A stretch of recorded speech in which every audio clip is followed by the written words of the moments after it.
সেই জঙ্গলে সবাই বেশ ভালোই ছিল। হরিণরা দল বেঁধে ঘুরে বেড়ায়, কুকুরেরা তাদের জায়গায় থাকে, শিয়াল চুপচাপ সুযোগ খোঁজে, আর ঈগল তো সবকিছুর উপর নজর রাখে। একদিন শিয়াল একটা চালাকি করল। সে গিয়ে সিংহকে বলল, মহারাজ, শুনেছি কুকুরেরা আপনার রাজত্বে আর থাকতে চায় না, তারা নাকি নতুন নেতা খুঁজছে। সিংহ গর্জন করে উঠল, কি বলছো তুমি? কুকুর আমার বিরুদ্ধে? শিয়াল হালকা হেসে বলল, আমি তো কেবল যা শুনেছি তাই বললাম। আপনি চাইলে ঈগলকে জিজ্ঞেস করুন, সে তো সব দেখে। সিংহ ঈগলকে ডেকে পাঠাল। ঈগল নেমে এসে মাথা নিচু করে বলল, মহারাজ, শিয়ালের কথা কিছুটা সত্যি। কুকুরদের মধ্যে কয়েকজন একটু অসন্তুষ্ট, কিন্তু এখনও তারা কিছুই করেনি।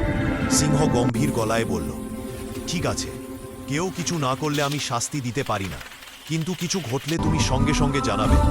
ঈগল সম্মতি জানিয়ে আবার আকাশে উড়ে গেল। পরদিন সকালে হরিণদের দলের একটি মা হরিণ ছুটে এলো সিংহের দরবারে।